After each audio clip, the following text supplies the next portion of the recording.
What is up to all you internet explorers out there? So, did you know that right now, 61% of Americans agree with the main idea of the NAR lawsuit, which is that home sellers paying the buyer agent commissions is unfair and an anti-competitive practice. And 66% of would-be first-time home buyers indicated that they wouldn't be able to afford their agent's commission in addition to their down payment and closing costs. All of this according to a recent survey by Clear Real Estate. But you know what else, or you know who else's opinion matters? The Department of Justice. So what do they think about it? And what effect is this going to have on the housing market going forward? And oh, by the way, what role is AI going to play in all this as it's slowly taking over the world? Well, there's a ton of questions out there. And unfortunately, right now, there's not a ton of answers. So what do we do? Well, you've come to the right place. This is the Texas Real Estate and Finance Podcast, and I'm your host, Mike Mills, a North Texas mortgage banker with Geneva Financial. And my hope is to be here each week to sift through all the chaos and help you find your way in this ever-changing market. So on today's episode, we are here to help answer all those questions, or at the very least, shed some light on what's happening out there and make you aware of everything coming your way so you can prepare your business for success in the new world of real estate. And if anyone has a pulse on the housing market right now, it's today's guest. He's your inside man to the news authority for all things housing, and he's here today to spill the tea. So, however, before we start, I want to thank all you guys, the listeners. Our little podcast that could has reached over 4,000 people now, and we are growing by the day. And it's all thanks to you guys. Now, this is usually the spot where I ask for for you to like, subscribe, comment, and share. But today, I just want to say thank you. You guys have made this thing what it is and what it will become. And I appreciate it more than you know. So thank you. All right, let's get the show on the road. So my guest today is obsessed with housing, narratives, data, macro, micro, all of it. And he spent over a decade in newsrooms across every market in real estate and has a reputation for breaking big stories and shedding light on what industry insiders actually say and do, not just what they put in the press releases. He authors a widely read newsletter for mortgage professionals called Lending Life, and also just happens to be the managing editor for HousingWire, the country's leading news authority on all things real estate. So without further ado, let's welcome to the podcast our very special guest, James Kleimann. James, hey, thanks so much. Yeah, I appreciate that. Appreciate you having me here. I really appreciate it. Yes. Well, thank you so much. This is a big deal for me. Like I told you guys, or like I told you before we started, I am a big fan of HousingWire. I'm on there all the time. I get a lot of my information on what I talk about on my show from there. So I appreciate what you guys do. Y'all are killing it right now and putting out a ton of great information. So if anybody isn't aware, if you're in real estate and you don't know what HousingWire is, then you really need to get out from under the rock. It's a free, they have free information there. There is a paid part to it as well, but I encourage you to check it out. There's updated stories every day about housing trends, rates. If you're real estate, mortgage, title, insurance, appraisals, it's all there. So if you want to know what's happening in our market, you have to check that out. And James is the guy curating all of it. Yes? Yeah. I'm assigning stories, editing stories. I'm reporting my own stories, mostly mortgage focused. And we're really trying to provide people the full picture, not just a little piece of what realtors might care about or what loan officers might care about, or maybe an appraiser. We're really trying to put all of the little puzzle pieces together. So, the industry professionals can do a better job of serving the American public. Yeah. Well, and you guys are killing it. So I like I said, I can't thank you enough. I'm a huge fan. I'm there pretty much every single day, multiple times a day, checking out what's happening. So now, before we get started on some of the recent updates, I do want to get your take on something. So those survey numbers that I shared right at the start of this, which I got from you, by the way, so thank you very much. Well, there was a few that I left out, and it was that 82% of realtors believe that these changes will ultimately hurt home buyers, which I personally agree with. And that 42% of agents think that it'll ultimately hurt home sellers also, which I can somewhat see as well. So, housing is what pays both of our bills. So obviously we're going to have a little bit of bias here. But that being said, I want to know your opinion because you look at this all the day, every day. Why is there such a disconnect between what consumers believe about the results of this lawsuit and what professionals in the industry think? And if you were a realtor right now talking to a buyer or seller, what would you tell them to try to help bridge that gap a little bit? And why are we have such a disconnect? I want to be very measured in how I respond to this because I think it's a really important question. The first part of it is, this is just one survey. It's by Clever Real Estate. I have no reason to think that it's not done with the absolute highest integrity. It's just one survey. It is not, It's a sample of people. Exactly. It's a sample of people. I do think given just the dynamics of real estate, right? So most people are probably only going to transact a couple times in their lifetime. The average person just doesn't really know a whole lot about the ins and outs of real estate, of Yes. buying and selling a home. Most people don't know what, BPS stands for, and nor should they, right? Like that's okay.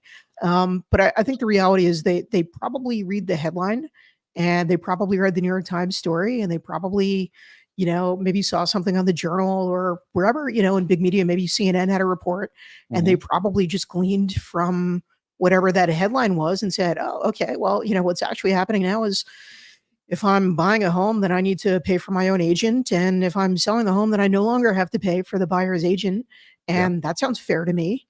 And going a couple steps further and thinking about all of the implications of the settlement agreement through Sitzer and Burnett, it's a lot. It's complicated. There's still a lot of things that haven't really been determined yet that we don't even know. And you and I, Mike, are in the business, so to speak, right? And so if we don't even know how some of this cake is going to be baked, why would anyone expect the average consumer who's probably not buying or selling right now Mhm. to really understand exactly how to do it? Now, if I were an agent or a loan officer, I think this is a great opportunity. And Mhm. the reason is because you can fill the void. There is so much misinformation.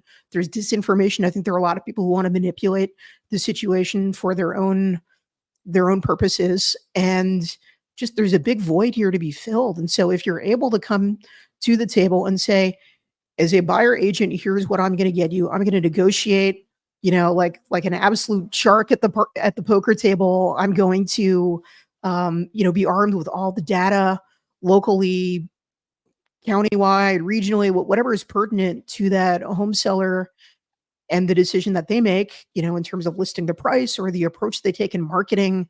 It is, I know this is so cliche because everyone has said it now. It really, no joke, is the time to explain why you're valuable, why anyone should trust you, why anyone should be working with you. Yep. And you're also probably going to want to start implementing best practices as an agent if you haven't already, right? So that means you're going to get a buyer agent agreement, right? You're going to determine from the onset what the commission will be if a seller's agent does not end up, contributing to your commission. Like this is an opportunity to have a really important conversation. And if I were an agent personally, again, Mhm. I'm not an agent. I've never sold a house. I've never originated a loan. I'm just a guy in Brooklyn.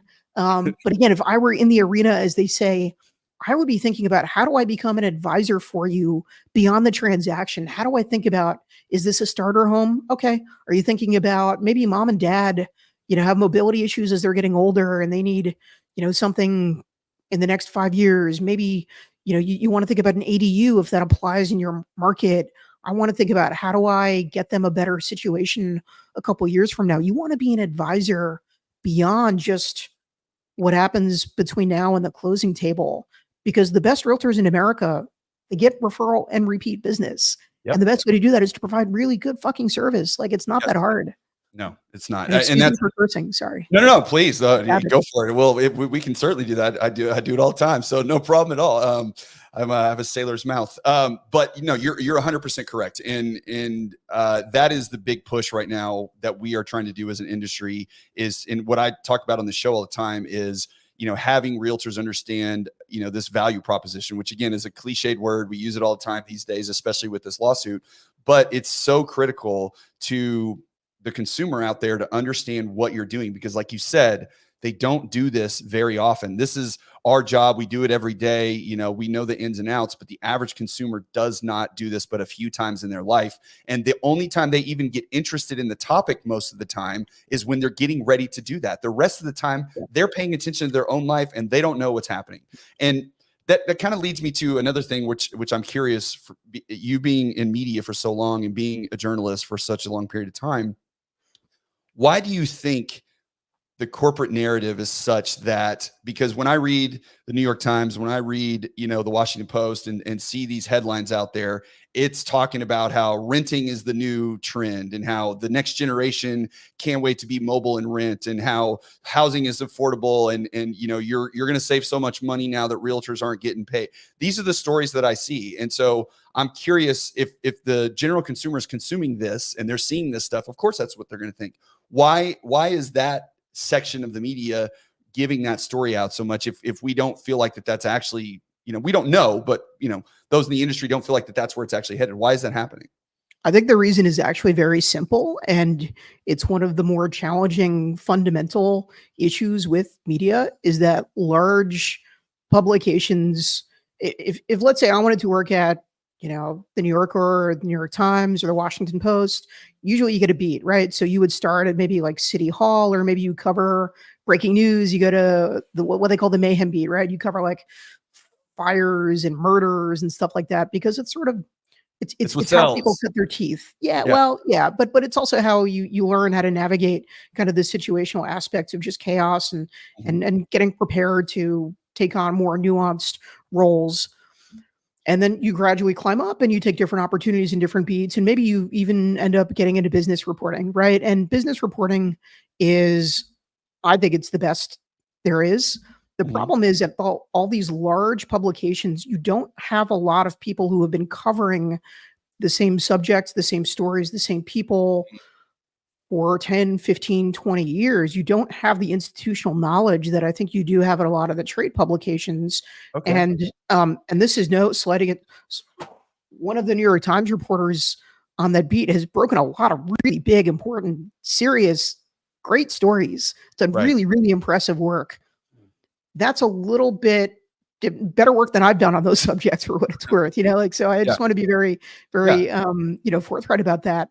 But when it comes to covering kind of like the more boring, more nuanced, elemental side of how commissions are going to change, legal structures, different types of brokerages, or, like, I just don't think they know enough about how the industry practitioners actually practice. Mhm. Like, most decent reporters know how a commission aggregate works, but I Right. don't think that they understand the real small details, and those small details really matter. Well, it's like, I guess it's kind of like I don't know if you see, I'm wearing my Mavs shirt here because we got game one of the Western Conference, or excuse me, not the West of the NBA Finals tonight. Oh, that's cool. Sorry about the Knicks, by the way. But Cool. okay. Well, but my point is that you can have people that don't pay attention to basketball at all, and then they tune in for the finals, and then they have a bunch of opinions and thoughts about how it's going, having Sure. no previous information about how the entire thing had progressed to that point. And you're kind of like, okay, well, I appreciate your insight, but at the end of the day, you're not in the weeds with us every single day on this stuff. So you don't really have great, I mean, and that makes a lot of sense. You have to report, they have to have people, talk about these stories because they're relevant and out there. But Mhm. a lot of the people talking about it aren't necessarily the authorities on it. They're just doing their job, basically. Right. Yeah, I mean, it would be the equivalent of them covering whatever, like, the divisional, Right. through the finals is, and, like, you get to know some of the main players. You get to, like, pretty early on who the stars are, right? Like, a lot of that stuff is pretty obvious, but you probably don't know the assistant GM. You probably Right. don't know, that, like, oh, they were ravaged by injuries during the regular season, but a lot of those key players are back, or they've really started gelling, or they're really good at, threes now, or, like, their pick and roll has really gotten better over the last couple, like that sort of thing you notice because you've been following the progression for a long time. And, that's one of the areas in which I think there's a big advantage for being a trade publication, or being someone who's, like, I've been covering this for 10 years now. Yeah. Like news of the NAR lawsuit is something that I've been thinking about since 2019. This is Yes. something that they probably only just got to like a year ago or less. Yes. Yeah. That I they also just went kind of to the came to the trial. Like, I went to the trial in Kansas City. Yeah. They didn't do that. I'm like, that's okay. They don't have to do that. Like, but I think it does change your level of understanding on how the industry is affected. And also, like, I don't think the New York Times gives a shit about the industry. Like, they're writing for an audience of like 50, 60, 100 million people, right? Like, it's just a total, and we're writing for the Mike Mills of the world. Right. I don't care as much about kind of the average consumer. Like, my audience is different. Right. Yeah, you're trying to get to the people that are working in it every single day, not the general consumer that has very little knowledge on it as well. So yeah, that makes complete Exactly. sense. All right.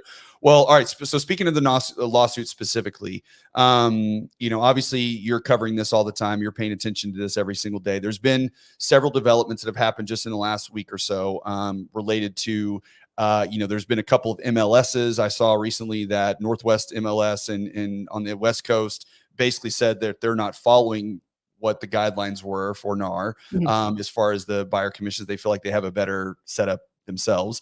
And then, They there's probably one in do. yeah. Then there's one in the Northeast that is like, okay, yeah, we're going to comply. Bright MLS said, okay, we're on board. We're going to do it. And then, slowly but surely, and this is really where I'm going with this, the Department of Justice has started to give, have some attorneys said this at this particular trial. I've seen little blurbs here and there. And I get the feeling, and I've said this from the beginning, but it hasn't come to fruition, and I hope I'm wrong, is that, I feel like the Department of Justice is kind of dancing around the idea that they really want to throw their hat back in the ring again. They're opening this case back up, and then they want to completely decouple, agent commissions between buyers and sellers, where even if it's not advertised, you just can't pay their commission. And of course, within the industry, we all know that that would be very bad for many, many reasons, or it would at least dramatically affect how we have to do things. So what are you hearing right now? What are the most recent developments? What's going on in that world?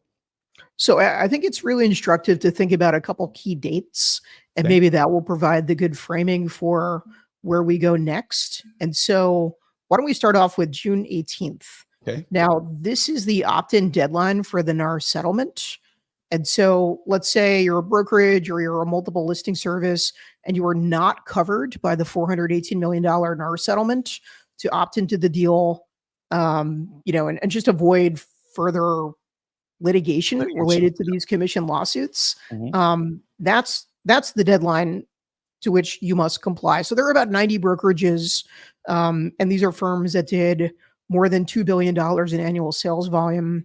And there's about, I think it's like 30-ish MLSs that are not wholly owned by the Realtor Association. So Northwest MLS, which Mike, you just referenced, Mhm. they're in like Portland and Oregon, and they're coming up with their own series of rules that, and to be clear, they've been ahead of the curve on pretty much everything that the lawyers have gone after NAR and the brokerages about. Okay.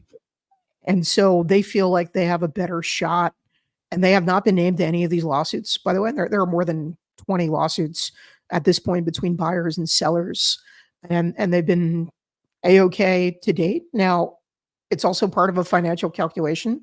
So one, they don't like a lot of the terms of the NAR settlement, the biggest being that removing it from the MLS is okay to NAR and it's okay to the plaintiffs, but they don't feel like this is going to promote best practices by just pushing it somewhere else to a different platform, or maybe Treating just like the a agent's shadow website. industry almost if you're not completely taking it off. It's like you're creating this other little siloed information that you don't have control over.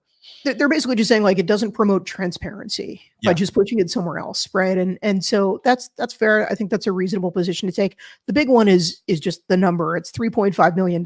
So the way it works for the MLSs is you're basically paying, I think it's like $100 per seat, or per member that you have in the MLS.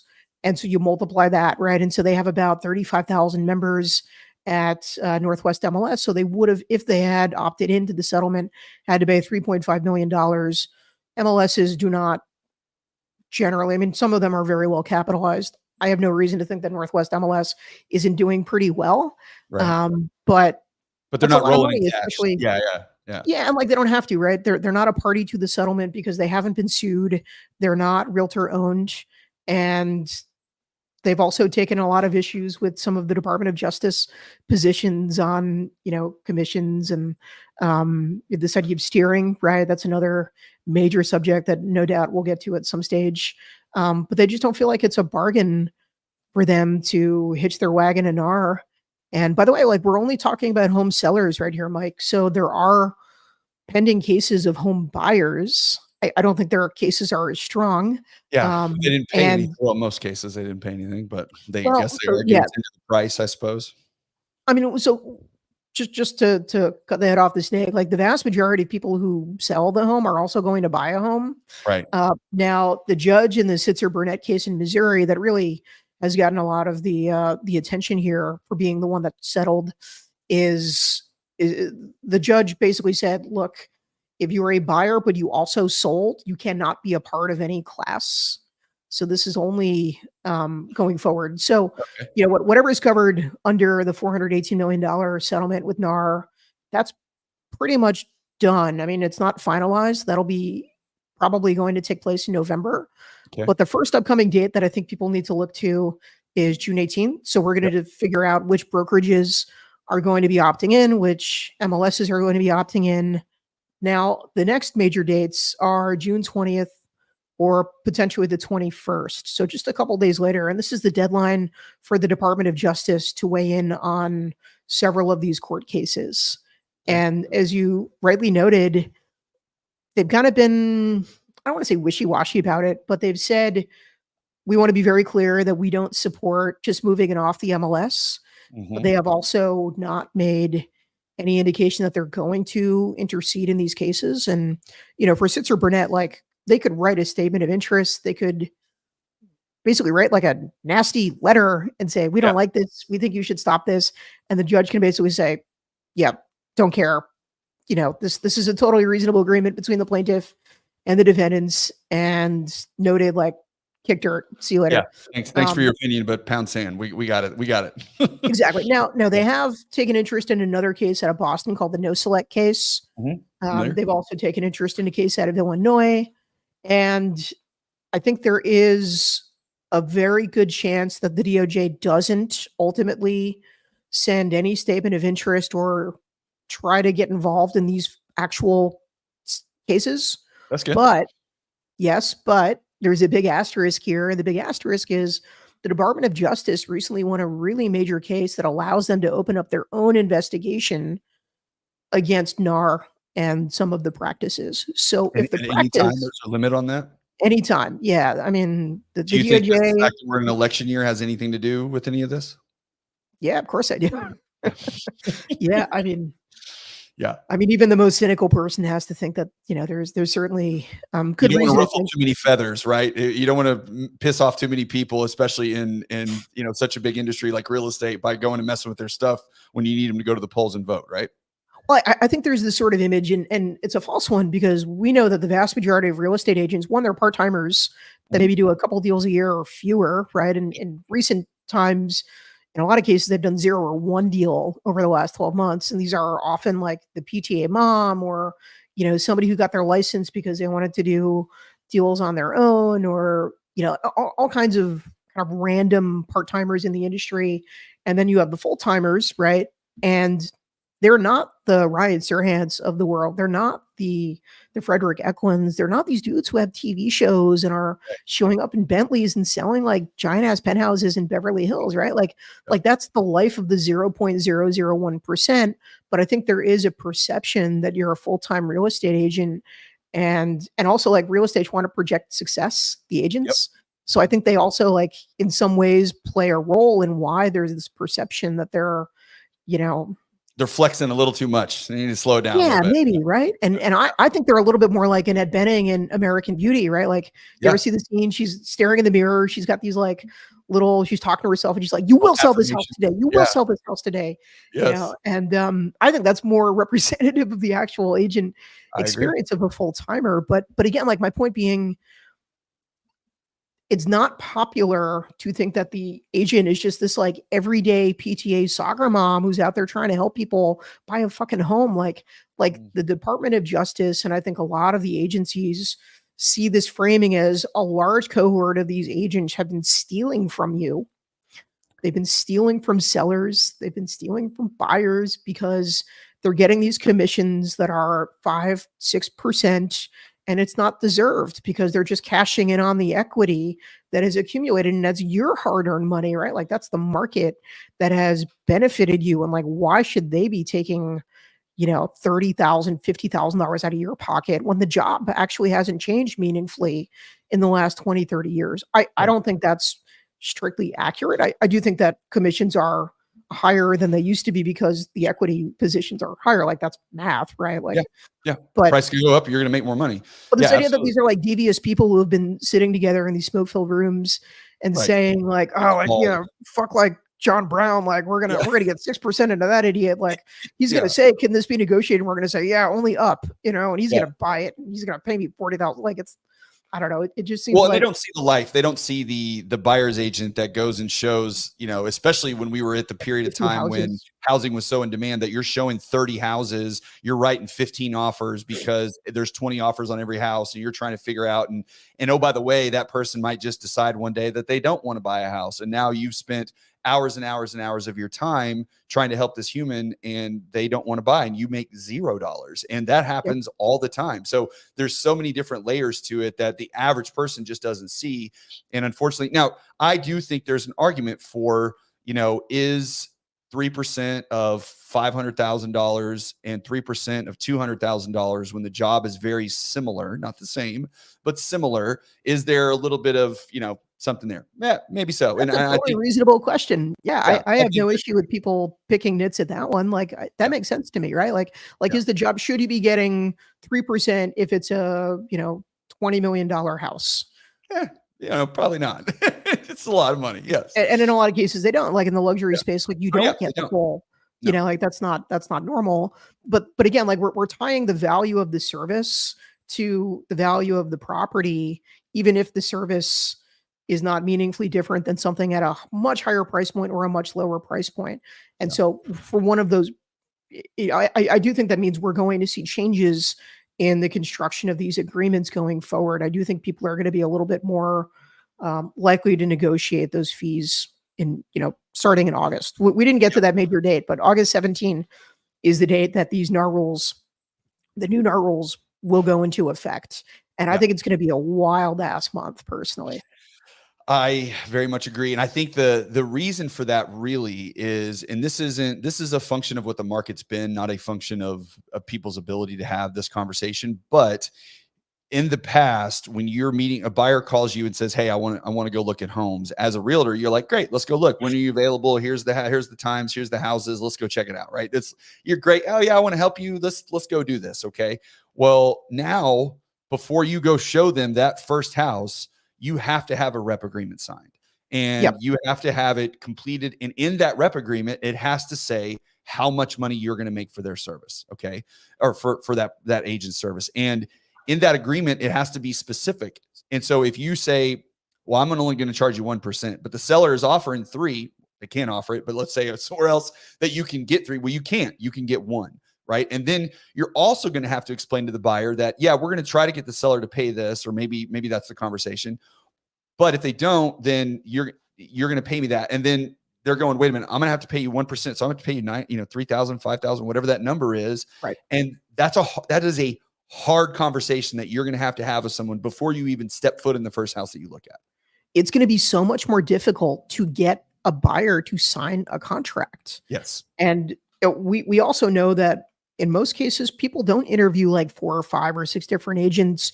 If you get to them first and you have an actual presentation, you have an actual plan, right? Like, in most cases, right, like the prospective home buyer is already going to have identified a bunch of homes on Zillow or Realtor or Homes.com or whatever platform they like best. But they're going to be wondering, and again, keep in mind, half of them nowadays are going to be first-time home buyers. Yes. So they're going to need a lot of hand-holding. What they're going to be wondering about is like, okay, how does an inspection work?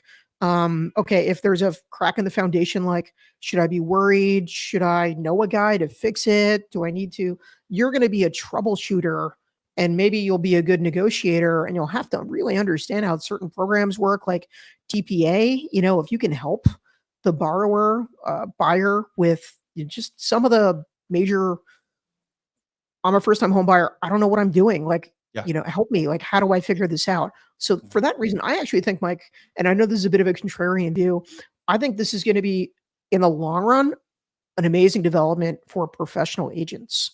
Yes. I think I agree. my Aunt Sally, who does like a deal a year, who doesn't know what down payment assistance even is, Mhm. who is just going to take you and like give you the form contract and collect her $5,000 or whatever it ends up being, doesn't provide enough value to make it in this market, and Yes. what will end up being that market.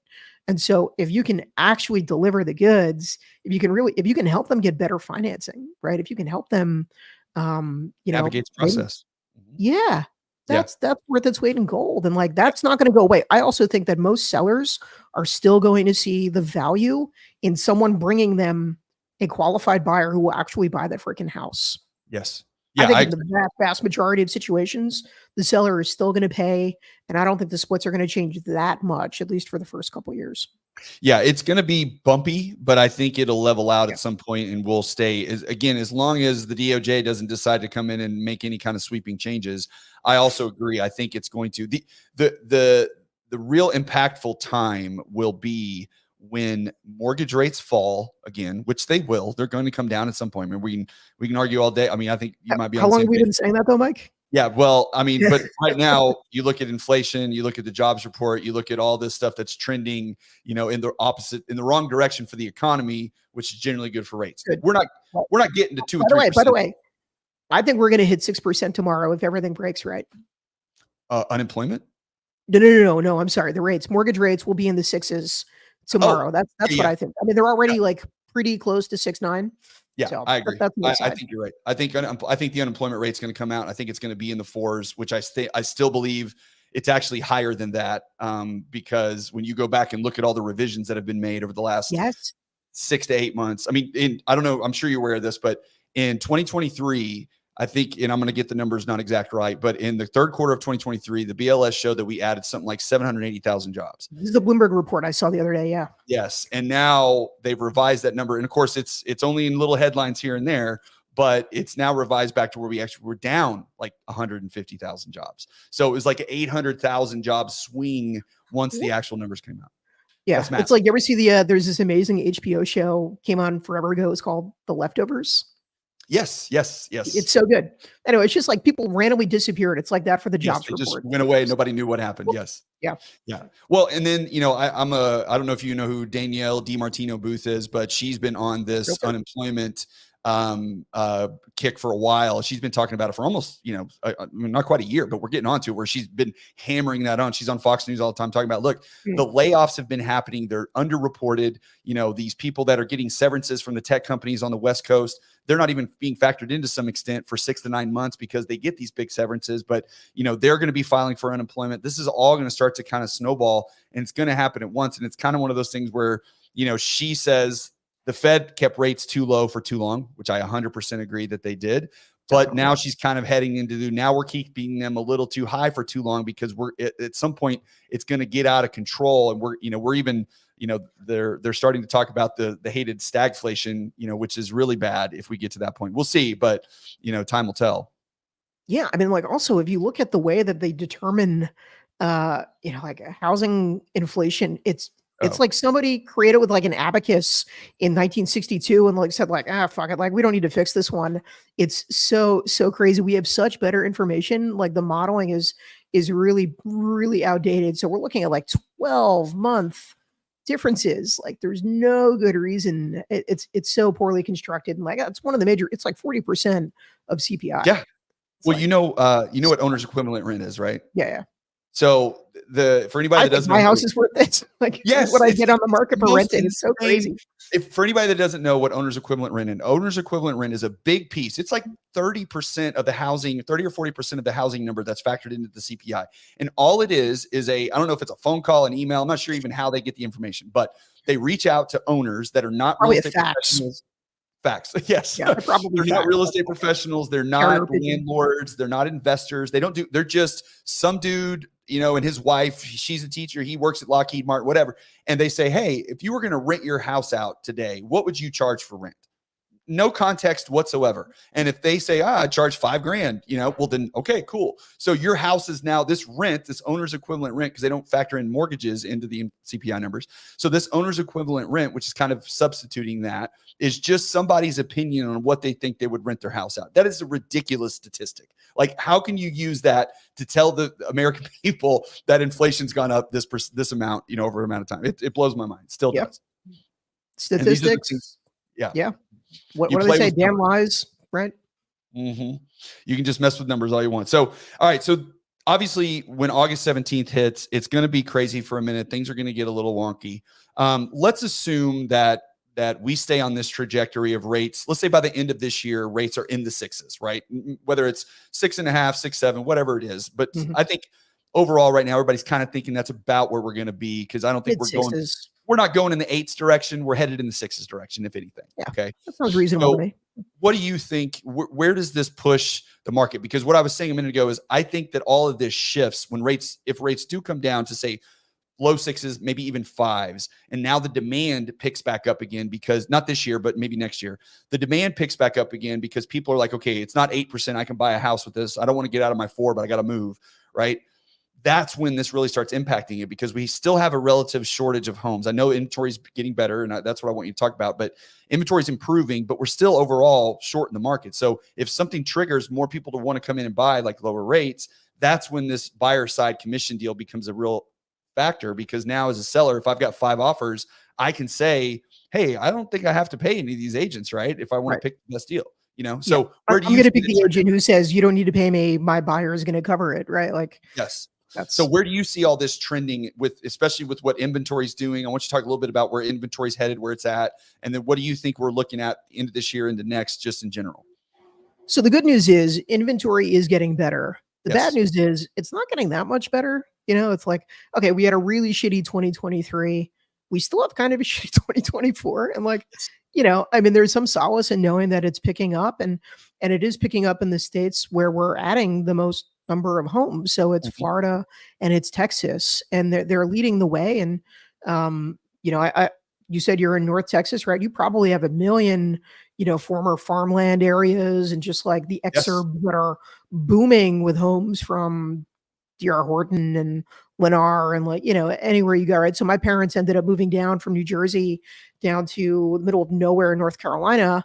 They're just building on old tobacco fields and they're charging $450 for these new homes, and people are moving, a lot of tax refugees and people like that, right? So we are seeing inventory, but it's unequal, right? So when I say that inventory is coming back online, it is improving in nearly every single state, but it's not uniform. And so where my parents are in Clayton, North Carolina, it's a suburb of Raleigh, they're probably going to continue to get, 15%, 20% more inventory over the next couple of years.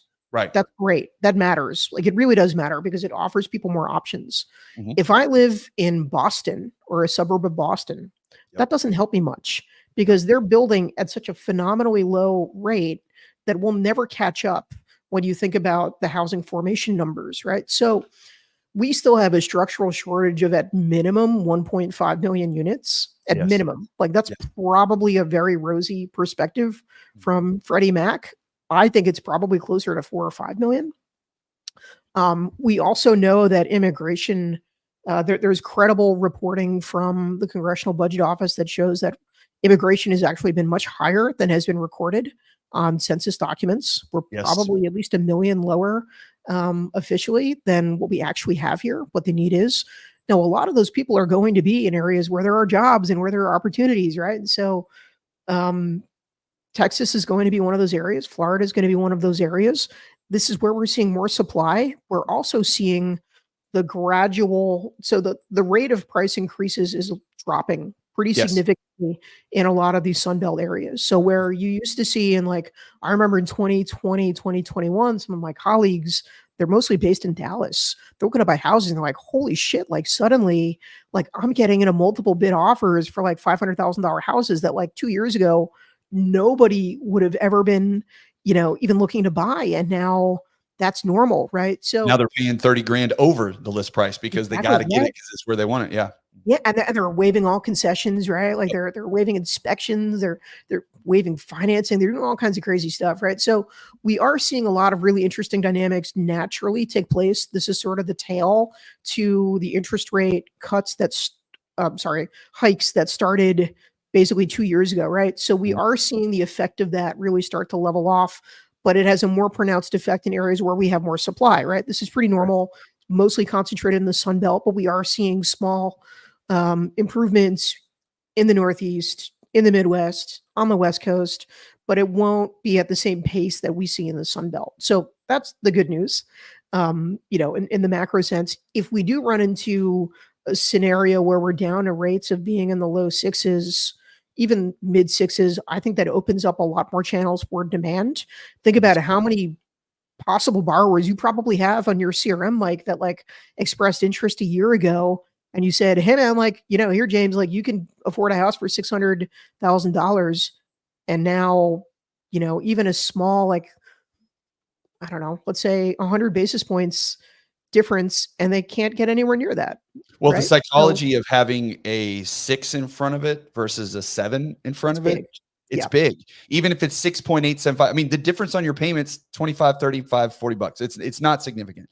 yeah. But the difference in your mind is I have a 6% interest rate versus a 7% interest rate. And I can justify that.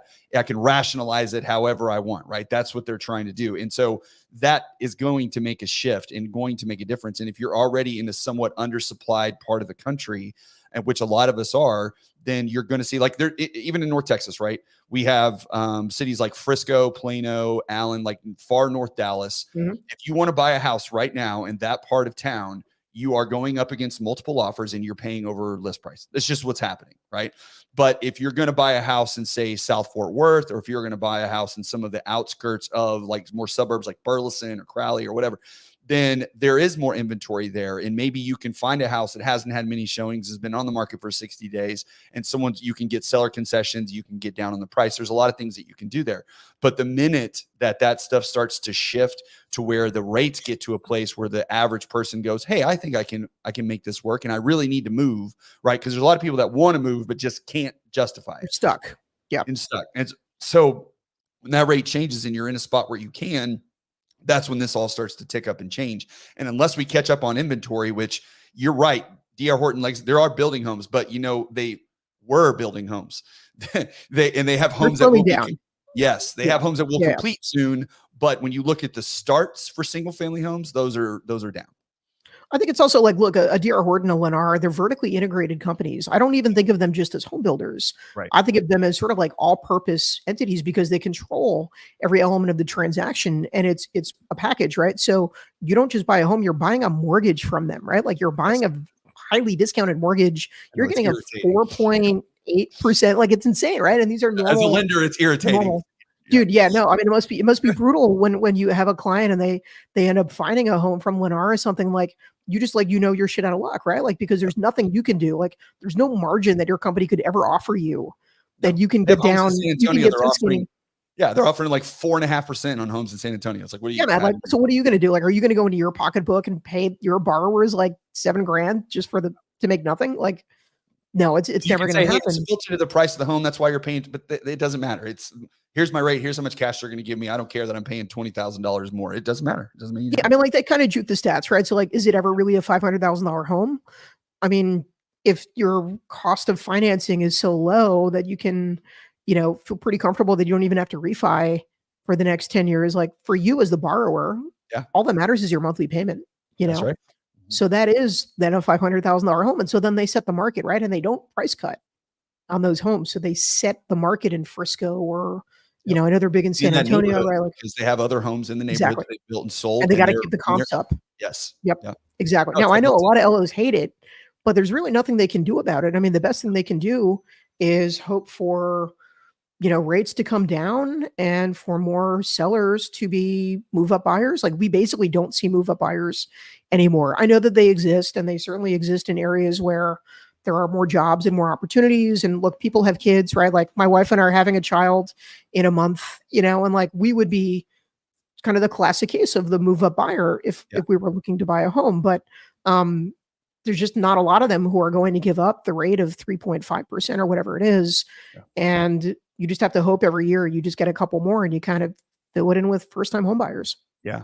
Yeah. And that's really and truly like one of my, call it a fear, but one of my bigger concerns with all of this housing affordability, lawsuit changes to commissions, all of this kind of stuff is that the person or the average American that is eligible and able to purchase a home is shrinking more and more and more every single day. And that's the biggest concerning trend for me. It isn't, where rates are. It isn't about how people get paid. It's that the path to wealth in this country has always gone through home ownership, and it's been that way for 100 years. And now we're starting to see that path narrow down for most people because home prices are too much, incomes are not keeping the pace with the cost of everything, and the just the ability to save money for a down payment or closing costs or whatever is, it's not impossible, but it's really, really hard. And if you don't completely trim down your lifestyle and change everything that you do, I mean, just going out to dinner. I have a family of 4 to go to Chipotle in Texas for a family of 4 Wait, how much is is like, it? it's almost $90,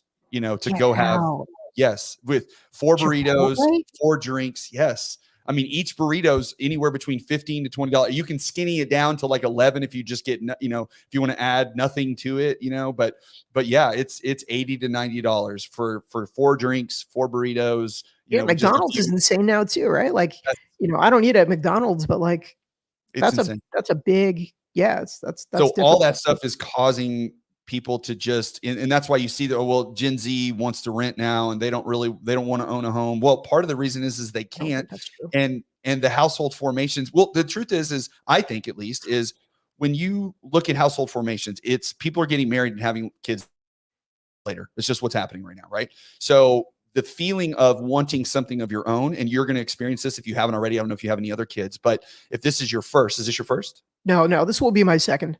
Okay. So then. So once you have those kids, now you're like, okay, I gotta anchor down somewhere, because my responsibility to these children is to make sure that I give them the best life that I can. And that isn't walking the earth like Kane and Kung Fu, going from town to town, getting adventures. Like, you got to stay where you're at. So on my I can't be a cool dad, Mike. What do you mean? Yes, I mean, you can, but it only lasts until they want a nap and they want, they want to go hang out with The their naps are friends. brutal. Yeah. Yes. Yeah. So all that is tough. And I just think that once people have kids, then they want that home ownership. They do want that place to settle in, and it's becoming more and more out of reach for people. And that to me, that's the biggest shame of all this. Yeah. I mean, look, people complain to me all the time about having to go skinny on comp to get a deal done as a mortgage loan officer, or, having to take a smaller commission because their buyers just don't have the cash if the seller won't, pay it, or the seller's agent won't pay it, and so that's a concern. But I think the bigger concern is exactly what you said. Look at the existing home sales trends. They're way down. They're going to continue to go down for a couple years at least. We are not resupplying to keep up with the population density, with the trends, with, inflation has killed a lot of potential home deals. And we have to build the only solution out there. I think that there should be more innovation coming out of the White House. I think Congress needs to step up. I think the industry needs to do more to talk about the actual value that they provide. But why don't we have 529s for saving up for a down payment, right? I love it. Yeah. Right. No, I mean, Capital absolutely. gains. Mm-hmm. Think about like changing the capital gains rules when selling a house. Yes. Right. I know that a lot of people think it's unpopular to give more money to investors or landlords or whatever, but hey, guess what? They collectively own a lot of real estate, like 20% in some cities, in some areas. Incentivize them to sell those homes, right? So again, like, there's a lot we can do, but it just feels like we're kind of slowly slipping, and it's really hard to crawl out of that hole. Yeah, and there's the only solutions that they're coming up right now is a lot of buy side incentives, unfortunately, which is not what we need. We need sellers and we need builders to be incentivized to create more inventory, because that's ultimately the only way that we get prices to come down. It's the only way that we solve this problem is more homes, and that's the only way. And maybe it's different style. Speaking of innovation, because I want to be cognizant of your time. We're almost up to our end here. We went through fast, but speaking of innovation, is there anything that you see in the realm of AI that is going to really change how we do things in our industry that you're seeing starting to move forward a little bit? I know that you guys you're adding sections to HousingWire about this, and y'all are having an AI summit in Dallas, which I'm going to be attending myself. What are you seeing in that world that is going to be impactful, over the next couple of years? Because this stuff's happening quickly, and it's happening right now. It's happening so quickly. I mean, it's something. When I joined HousingWire in 2020, I don't even think I wrote a single story about AI, or at most maybe one or two, right? And so in the last 4 years, it's really picked up. And I feel like 2022, late 2022, early 2023 is where we saw a lot of breakthroughs with ChatGPT and some of the other kind of leading services out there. I think the potential is really, at least for mortgage, mostly related to operations and creating efficiencies. And it's no secret that mortgage is like a horrendously inefficient business. Like No, the no the idea. the retail lenders that are not very efficient, the bottom 25% of retail lenders, it costs them about $16,000 on average to originate a mortgage. The best 25% are at about 7 grand, Yeah, which is still, I mean, it's a lot of money. and a lot of it is also like, also, if you really break it down even further and you figure out where is that cost coming from, it's almost all personnel. 2/3 of Yes. it is personnel. Mhm. So if, let's say, again, I'm not a loan originator, but let's say instead of having a loan officer assistant or someone in processing, Closer, processor, closer, funder, processor fund, yeah, underwriter, setup person. There's all kinds. there's a lot of jobs. I don't think a lot is going to change over the next 2 years, 2, 3 Mhm, years. mhm. I think we're gonna start gradually seeing these engines get a lot smarter. And I mean, machine learning, like, how much of Fannie and Freddie and Ginnie is it gonna take for them to just start using to train these operators on, DU and figure out immediately, does this work? Does this require buyback? I know that they're already using AI to determine when loans need buybacks, Yeah, I saw and the that's, the article you wrote or the post that you put on LinkedIn about that. Yeah. yeah, I mean, scary for lenders, but again, like, the same technology is available for them to create efficiency. So, like, here's one very low-hanging fruit thing that anybody can do. You can train, uh, AI to sort your inbox, your email inbox better, to Mhm. set better reminders for you, to set better habits for you. You can create systems. It takes 20 minutes to do. Um, and like, those are small efficiencies individually, but I think the ability to have a platform that you use every day, maybe it's Slack or, like, whatever people use to kind of control the flow of information, if they can have an AI generative tool that is able to just handle a lot of the rote tasks that Yeah. add up over time, I think you'll create efficiencies. Will it be $7,000 worth of efficiencies or $10,000? Probably not. Yeah. But again, like, in the next couple of years, we're going to see huge advancement because they're just going to have been trained on so much more data, and ultimately, most of what these people do is data focused. Yes. Yeah. And I mean, really and truly, the technology for more or less exists right now. It's really a regulatory hurdle, is really what we're talking about. That's a big Because one. Yeah, yeah, because I mean, today I can a borrower can fill out put their all their information on an app online and put everything there. Within that app, I mean, you have to give certain authorizations, but we can pull your credit, we can pull your bank information, we can pull your IRS tax returns, we can get your verification of employment. All that's done electronically. You don't have to email or call. Now, some people, there's smaller businesses and versus the big companies that may not be on the verification network and things like sure. that. But there's always going to be a little inefficiencies along the way. But if all that data is correct, because right now what an underwriter does is just basically verify that everything that I put in there is right. That's it. Yeah. Because the desktop underwriter is going to tell us, yes, this is a good loan, or no, it's not. All it's saying is, I need you to verify that all the data in here is correct. That is the job now. Well, if that data comes directly from the third party source, right? Especially, and by the way, I'm talking about Fannie, Freddie, FHA, VA, HUD. I'm not Right. We're talking not talking about, like non-QM, like yeah, prickly loans that are, so right, the right, underwriter is going to absolutely be even more valuable, but it's going to be at a much smaller scale. You probably won't need as many underwriters, right. to handle kind of the GSE Govy loans, but you'll need a couple absolute all-stars who can handle, like, a tricky, investor property, or, Yeah. something that isn't conforming and is kind of difficult. So that's, yeah, I think that there are going to be a lot of processor jobs and underwriter jobs that are eventually lost to AI. Yeah. I But it's know like real people estate, will the cream will disagree. rise to the top, right? Just like, Exactly. yeah, it's the same concept. And if you think about the CFPB and other regulatory agencies, they're absolutely going to, they're going to have like a firing squad if somebody's using AI for disparate impact, Yeah. or to Oh be yeah, they're coming. Yeah. discriminating. Like, I mean, they're so sensitive to that, and they should be, right. I don't always agree with the approach, but they're going to be very, very, very, very motivated to find some scalps if people are using AI to filter out loan applicants. Well, we're in a new world of litigation and we're in a new world of technology, and all those things are going to merge and use against, and it's just going to change, and everybody kind of has to be ready for it and be on the verge or be on the lookout for this stuff that's coming, because if you don't know and you don't adapt your business to fit that model, then you're going to be a dinosaur. And, that's not what we want, but that's what's going to happen. It's going to happen to a lot of people. And, it's like, it's the old train in the tunnel thing, right? You go in the dark tunnel, you see the light coming, you got to know what that is in order to be able to adjust and figure out what you can do. But if you're going to close your eyes and pretend like it's all going to stay the same, then that train's going to run you over. You're going to lose the job, not to AI, but to someone who knows how to use AI. Yes, exactly. Yeah. Well, we're almost out of time, so I want to thank you so much. There's so many more things I want to get to with you, but you're a busy guy, and I can't thank you enough for coming on and sharing a little bit of your brain with us today, because this is the kind of stuff that, especially like for my audience, I really want them to understand, hey, these are the things that are coming, good, bad, or indifferent. This is what's happening, and you need to be aware and you need to adapt. And you guys do a great job at HousingWire with all the information that you put out. If you are in real estate at all, if you do anything, title, appraisal, mortgage, lender, or agents, that is your go-to for all these things, because it is, well, first tune into the podcast and then go check out HousingWire, because there's so much information there. That's where I get a lot of my data. So James, I really appreciate it.